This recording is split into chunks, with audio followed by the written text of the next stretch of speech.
उसी समाज से कुछ ऐसे तुक्के के लोग हैं जो बाबा साहब का नाम भी लेना दुर्भाग्य समझ, ये दुर्भाग्य है हमारा। और साथियों मैं कहना चाहता हूं कि भारत की आजादी में शुरुआत में सिर्फ दो चेहरे याद किए जाते थे। एक वो चेहरा जो आज भारत की नोटों पर राज कर रहा है, महात्मा गांधी का नाम होता था, और दूसरा चेहरा जो जिन्ना साहब जो पाकिस्तान की नोटों पर आज विराजमान है, सिर्फ दो ही नेताओं का नाम आता था। तो मैं बता देना चाहता हूं 1943 और 42 के समय की बात है, जब देश आजादी की ओर बढ़ रहा था, तब ब्रिटिश और टाइम ऑफ इंडिया के संवाददाता भारत आते हैं। जब वो भारत आते हैं तो भारत में सिर्फ दो ही नाम थे, एक जिन्ना और महात्मा गांधी। बाबा साहब का दूर दूर तक नाम नहीं था। और साथियों रात के तकरीबन 9 बजे जब एयरपोर्ट पर पहुंचते हैं तो रुकने का स्थान राजभवन में होता था। जब वो तो संवाददाता भारत आते हैं और आने के बाद सबसे पहले आए तो बोले कि भारत के राजनीति में दो ही चेहरे हैं, एक महात्मा गांधी और जिन्ना साहब। तो सबसे पहले वो सर्वप्रथम वो मिलने के लिए महात्मा गांधी के पास जाते हैं तकरीबन 9 बजे। लेकिन महात्मा गांधी जी उस 9 बजे सो गए थे। महात्मा गांधी सो गए थे। फिर उसके बाद भाई जिन्ना का नाम था, जिन्ना से मिलने के लिए तकरीबन 10:30 बजे तक जिन्ना के घर पे पहुंचे, लेकिन जिन्ना साहब भी उस वक्त सो गए थे। फिर उसके बाद रुकने के लिए वो राजभवन वापस आते हैं तो वहां पर एक कमरे में देखते हैं छोटी सी रोशनी जल रही थी। बाबा साहब डॉक्टर भीमराव अम्बेडकर उस वक्त भारत की आजादी को लेकर के संविधान की रचना को के लिए अपनी पढ़ाई कर रहे थे। तो वहां पर जब न्यूयॉर्क टाइम और ब्रिटिश के जो संवाददाता जब पहुंचते हैं तो वहां के जो चौकीदार थे उनसे पूछते हैं ये कौन सा व्यक्ति रात की आधी रात को इस वक्त पढ़ाई कर रहा है। और साथियों बताना चाहता हूं बाबा साहब ने जो बात कही उस बात को अपने जहन में उतार लीजिएगा, क्योंकि आज ये जो हमारा समाज है, जो आज हमारे देश की स्थिति है, जो हमारे देश की परिस्थिति है, आने वाले कुछ समय बाद कहीं ऐसी परिस्थिति ना हो जाए साथियों। तो उसके बाद वो बाबा साहब से मिलने के लिए जाते हैं, क्योंकि सबसे ज्यादा जातिवाद वाली जो आज विषम परिस्थिति है सिर्फ भारत में है और कहीं नहीं है, अन्य देशों में नहीं है। इसलिए अन्य देश प्रगति कर गए और आज हमारा देश धर्म में जात में फंस करके हमारा समाज भी आज पीछे होता चला जा रहा है साथियों। तो जब जाते हैं बाबा साहब से मिलते हैं और वो बाबा साहब से मिलते हैं और बाबा साहब से कहते हैं कि भाई ये बताइए भारत के दो नेता जिनका भारत में नाम है, आपका कहीं नाम नहीं है, लेकिन आप इतनी रात में पढ़ाई कर रहे हैं और इतनी रात में आप जग करके पढ़ाई क्यों कर रहे हैं? तो महात्मा जी ने बहुत बड़ी बात बोली कि गांधी जी 9 बजे इसलिए सो गए क्योंकि उनका समाज जाग रहा। जिन्ना साहब इसलिए सो गए कि उनका समाज जाग रहा था।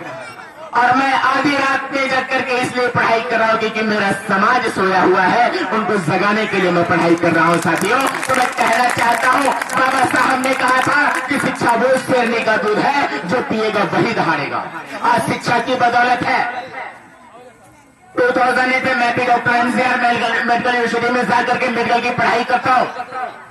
और आज हमारे बीच में और मुकद्दर जी भी है, हरिचंद्र राम जी। तो ये शिक्षा की बदौलत है। और हमारे यहाँ डिप्टी कमिश्नर साहब भी अगर आए हैं तो शिक्षा की बदौलत है। और आपके आबकारी निरीक्षक जी बैठे हैं तो शिक्षा की बदौलत है। और जो हमारे सुरेश चंद्रा जी बैठे हैं और हमारे यहाँ जो लेखक बैठे हुए हैं रमेश नाजीद जी, सब शिक्षा की बदौलत बैठे हैं। और ये शिक्षा की बदौलत है कि बिंदुश्री जी और हमारे बीच में श्याम जी बौद्ध भी बैठे हुए हैं, ये शिक्षा की बदौलत है। तो मैं कहना चाहता हूं बाबा साहब ने कहा था कि शिक्षित हो, संगठित हो, संघर्ष करो। आज हम शिक्षित नहीं हो पाए, हम शैक्षणिक तो हो गए। आज जो मामला यह आता है कि समाज पढ़ के आगे बढ़ रहा है तो हम शैक्षणिक हुए, हम शिक्षित नहीं हो पाए। आज शिक्षित होने की जरूरत है। शिक्षित होने का मतलब ये होता है कि अपने समाज के लिए लड़ना, अपने समाज को आगे ले जाने के लिए आप संघर्ष करिए और संघर्ष करिए। और जब तक संघर्ष नहीं करेंगे, जब तक संगठित नहीं होंगे, तब तक संघर्ष नहीं कर सकते हैं। क्योंकि साथियों, वो दौर एक ऐसा दौर था जब हमें पानी पीने के लिए पानी नहीं नसीब था। आज हमारे सामने बिस्लरी की बोतल रखी हुई है। अभी वीरेंद्र गौतम जी ने हमको अवगत कराया। और ये भी कहना चाहता हूं, आज जो देश की परिस्थिति है, जिस मुक्तखोरी की तरफ आज हमारा देश आगे बढ़ रहा है, आने वाले समय में अगर हमारा समाज अब भी नहीं जागा तो 10 साल बाद हमारा देश फिर से गुलाम बनने जा रहा है। क्योंकि हमें मुफ्त की खाने की आदत पड़ गई है। और आपसे बता देना चाहता हूं अपने समाज के तमाम उन लोगों से कि आलस वाला काम छोड़िए। अगर आलस करेंगे तो कभी आगे नहीं बढ़ सकते हैं। और मैं तो ऐसे विधानसभा से चुना रहा कि 70 साल की आजादी के बाद से कभी कोई चमार बिरादरी का बंदा चुनाव विधानसभा में चुनाव नहीं लड़ा। और मैंने समाज के सम्मान के लिए, और काफी लोगों ने विरोध किया कि डॉक्टर साहब आपको बहुजन समाज पार्टी से चुनाव लड़ना चाहिए था। तो ये कोई राजनीतिक मंच नहीं है। एक बात जहन में आई, इसलिए मैं कह देना चाहता हूं क्योंकि बाबा साहब ने कहा था सत्ता में आने के लिए जो भी रास्ता मिले वो अपना लीजिएगा, लेकिन समाज को भूलने का काम नहीं करिएगा।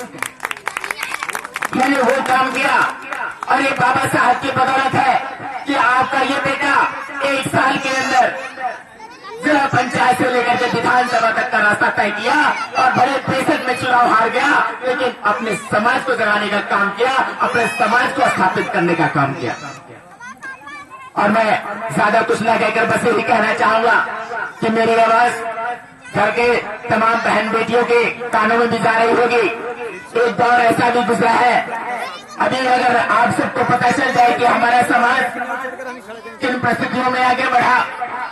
बाबा साहब डॉक्टर भीमराव अम्बेडकर ने 4 बेटों की कुर्बानियां देकर के आज समाज को स्थापित करने का काम किया, लेकिन बाबा साहब न्याय नहीं मिल पाया।